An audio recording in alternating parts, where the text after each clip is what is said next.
I am Emily, a 33-year-old office worker who tragically lost my parents in a car accident at the tender age of 8. Initially, my 5-year-old brother, Ethan, and I were taken in by our paternal grandparents. Despite their desperate efforts to raise us, the task proved challenging in their retirement years. 3 years later, I found a new home with my aunt and uncle, who became my adopted parents. The transition was nerve-wracking as I moved away from my grandparents, but my aunt and uncle welcomed me with open arms, treating me as their own. Let's slowly become a real family for us. You are already our daughter, my uncle reassured me, bringing a sense of relief. Although my new home was a 30-minute train ride away from my grandparents, I cherished the hope of visiting my brother when I got older. Being adopted into a family brought unique challenges, but I came to understand that blood relation and a parent-child relationship are not synonymous. Over time and shared experiences, I realized that a mother isn't only someone who gives birth. It's the bonds formed through love and patience. As I navigated through life with my aunt and uncle, I learned that family goes beyond blood ties. While I only shared the truth with close friends, they were surprised to discover that we weren't blood related. A friend's mom once commended my well-adjusted upbringing, but I attributed it to the remarkable love and patience of my adoptive parents. Initially, I struggled to fully open up and was even rebellious at times. Yet, my aunt and uncle faced and accepted me with unwavering patience. Now, as an adult, I find myself wanting to give back to them. With gratitude in my heart, I joined my uncle's company, worked diligently, and have now become a supervisor, a small way of expressing my appreciation to the two people I truly consider as my parents. I maintained regular contact with my brother once we both acquired cell phones. Our communication primarily consisted of texts and calls, and I would occasionally visit him. However, after high school, our meetings became less frequent, and he would only respond to my sporadic texts. It's a common occurrence for siblings of different genders to drift apart as they age. Despite the growing distance, my brother thrived in our grandparents' house, remaining kind. Although he may have felt moments of loneliness without parents, he never caused significant worry and matured over time. Eventually, he graduated from college and secured a position in a well-known company, a source of immense pride for our grandparents and me. This year, on his 30th birthday, my brother reached out unexpectedly, expressing his desire for me to meet the woman he was marrying. While I felt a bit upstaged, the news of his impending marriage brought genuine joy. Regretfully, our grandparents, who passed away in the last 2 to 3 years, couldn't be present to celebrate. A few days later, my brother brought his fiancée, Samantha, to our house, where my aunt, uncle, and I reside. "Let me introduce you.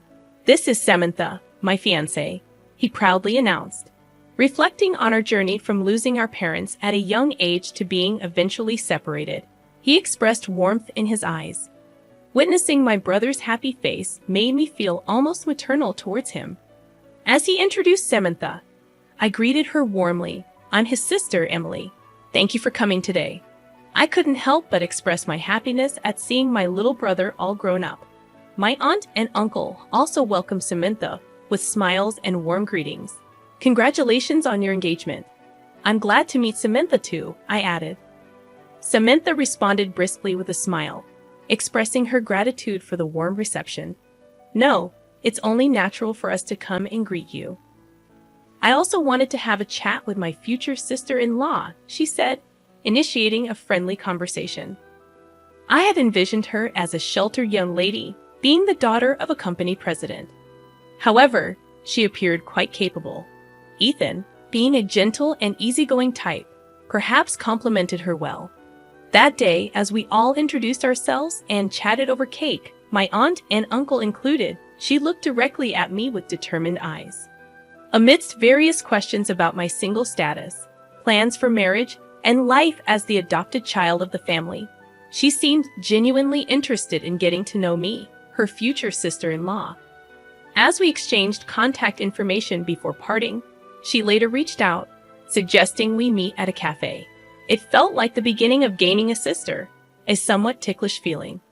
However, My cheerful mood took an abrupt turn as we sat down for coffee. Ethan's fiancée expressed a desire to talk with me alone. Anticipating a discussion about my brother, I reassured her that I was open to any complaints or hard-to-say things. To my surprise, that wasn't her concern. With a sigh, she gazed intently at me and said, "I have a favor to ask before we get married." Her choice of words made me apprehensive. "So, you're the adopted child of that couple and single, right?" I confirmed, taken aback by her sudden question. Then she dropped a bombshell. "Ethan is practically a stranger to you now, right? Please don't involve yourself with us after we get married. We won't invite you to the wedding since you're a stranger." Stunned, I blurted out my surprise. "Wait, just wait a minute. What is she talking about? I might be a stranger legally to my brother, but we are real siblings. I have no intention of meddling in your married life. But I do want to attend and celebrate your wedding. I've heard that no family is free of problems between daughters-in-law, mothers-in-law, or sisters-in-law. Is she trying to preemptively ward off any potential issues with me, her future sister-in-law? But I have no intention of interfering in my brother's marital life." I gently reassured her that there was no need to be so wary, but she shook her head at my words and spoke again. "Please don't misunderstand. I'm saying you're a stranger to us, family yet considered strangers." I couldn't comprehend what she was saying and tilted my head in confusion. "Ethan and you have been strangers for a long time, right? You're still unmarried and living with those elderly folks, not even on your own, being an adopted child and single. It would be troubling if you were to rely on us in the future," she declared firmly, delivering such cold words for the sister of her future spouse. Taken aback, I responded, but she continued without concern. "It's out of the question for you to rely on us after they pass away. They're still healthy, so please don't say such things. Besides, I have my own job and income. For now, if you were unemployed, I wouldn't have even come to greet you," she interrupted me, glaring. "Anyway, we won't invite you to the wedding, and you don't need to invite us to any of your family events either. Just because you're single, don't expect any future support or care from us." I felt a wave of confusion and questioned what she thought of me. Sure, I'm single now, but I have a job and savings. Considering a family member of her future spouse in such a way made me feel dizzy. I tried to express my understanding, but not even being notified about family events seemed too extreme. "I understand how you feel, but not even notifying about family events seems too much. I don't think Ethan would agree. Just because we've seen less of each other as adults doesn't mean our family bond is gone," I responded firmly. "Well, minimal involvement is unavoidable, I guess, but please gradually distance yourself," she said so nonchalantly, making me feel sad. "I'm asking for the sake of our happy marriage. If you refuse, it might complicate our marriage. Remember, it was Ethan who wanted to marry. Think about his happiness, okay?" She implied that if I didn't accept this, she might not marry Ethan. It sounded more like a unilateral ultimatum than a request. The proud smile Ethan had just days ago came to mind. While the conditions seemed unreasonable, I didn't want to interfere with my brother's marriage. Faced with her irrational demands, I was left speechless. That night, when I told my aunt and uncle about the day's events, they both found it hard to believe. Understandably so, as she seemed so pleasant when we talked the other day. I was equally shocked. Initially, I thought she didn't want a sister-in-law meddling, but it went beyond that. She insisted that we were strangers and wouldn't hear otherwise. Concerned, my uncle asked, "What will you do?" I replied, "I don't want to ruin Ethan's wedding. I'm not happy about it, but I'll skip it. Once things settle, I'll meet with Ethan alone to celebrate." "I see, but if Emily is treated like that, we have no desire to attend either." My aunt nodded in agreement. "Seems like the problem is on that young lady's side, isn't it?" My uncle said, puzzled, and my uncle nodded with a slight smile. Then came the wedding day, with a clear and blue sky. I shouldn't have been there to witness my dear brother's special day up close, but it couldn't be helped. My cell phone rang, displaying Samantha's name. I had saved her number affectionately, thinking she'd become my sister-in-law, but now she was a stranger. Feeling no obligation to answer the call, I switched to silent mode, but the calls persisted, like a persistent demon. My aunt and uncle chuckled, guessing who was calling. I wondered what kind of face Samantha, who had bluntly told me I was a stranger, was making. The calls finally stopped, but my phone's call history was filled with Samantha's name. I chuckled at the thought of her being a stalker. There were voicemails, but I didn't feel like listening to them. That afternoon, as my aunt, uncle, and I enjoyed our favorite donuts, the intercom rang insistently. When I went to the door, Samantha, Ethan's fiancée, burst in furiously. Why aren't you answering your phone? Do you know how many times I called? Aren't you supposed to be getting married today? She exclaimed. I calmly responded. What do you want at a stranger's house? It's your fault the wedding's ruined. Samantha was taken aback. Excuse me? I smiled back unfazed. You didn't let your uncle and aunt attend because you weren't invited. I haven't done anything. I just didn't go to the wedding, as you told me. That's right, you told me not to come to the wedding because I'm a stranger. Why should I answer a stranger's call? I continued. Samantha questioned, so, why are you here? I replied, well, because your uncle here is the president of the Electrical Industry Association, and someone started saying he wasn't there. Suddenly, Ethan appeared with Samantha.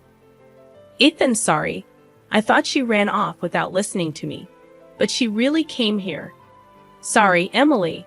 I didn't know anything. What happened? He asked. Samantha explained. I heard from Samantha that you wouldn't attend. She said you had to meet your boyfriend's parents on this day, and it was hard for you to tell me. I thought that was understandable. I couldn't help but chuckle at the convincing lie for a reason not to attend my brother's wedding. I was impressed. Then today, when attendees noticed our uncle's absence, they started asking why the chief guest wasn't there. Someone close to our uncle mentioned that his daughter was denied attendance, and she's the groom's real sister. Samantha's parents were shocked, saying they knew nothing about it. Relatives and other guests got involved, causing a big commotion. So the wedding turned into chaos, whether it was expected or not. Biting her lip, Samantha glared at me again. Because of you, I was criticized terribly, called inhumane. If you had answered the phone and come to the wedding, things might have been different, you heartless person. Who's heartless here, I wonder? Uncle, who had been observing quietly, stood up and spoke. I decided not to attend on my own. Emily, in fact, wanted me to be there for her brother. I'm a businessman and currently the president of the Electrical Industry Association. I have connections with Ethan's major manufacturing company and your father's component factory, but you've just ruined a good relationship. Your thoughtless actions are going to make your position and even your father's company situation very difficult. By the way, Emily is now a supervisor in our company. She's indispensable, studying technology and management every day. And she's been the secretary of the Electrical Industry Association for 2 years now, building quite a network in the industry. Samantha, who had underestimated me as a poor, troublesome single woman, opened her eyes wide, uttering a ridiculous sound. Indeed, Emily and Ethan lost their real parents when they were young. It's sadder than we can imagine. Uncle's voice was calm yet dignified, but Emily has bravely and positively carved out her life. Judging her foolishly just because she's adopted and single is far more foolish of you, Samantha. Samantha was left speechless, having no words to counter my uncle's argument. Yet again, she lashed out at me, this liar. If your uncle is such an important and wealthy person, you should have told me. Then I would have let you attend the wedding. Enough already. I sharply dismissed her childish behavior. I tried to talk about my work, but you were the one who didn't listen. Remember, we all introduced ourselves on the day we first met. You only remembered that I was single and adopted. People like you, who judge others only by their titles or appearances, end up in situations like this. I'm not living here because I can't afford to live alone. I want to be with my parents, but we are a family now. As a stranger, you should leave. Wait, you need to help me out here. I find myself unfairly portrayed as the villain in this sisterly dispute. Do something? I'm not your sister. I'm a stranger, I corrected her with a smile. I'm the adorable fiancée of your brother, so I'm like a sister, right? Despite my attempts to clarify, the conversation seemed pointless. You should take responsibility for your own words. I'll take back what I said before if you help me smooth things over, she insisted. There's nothing a stranger like me can do.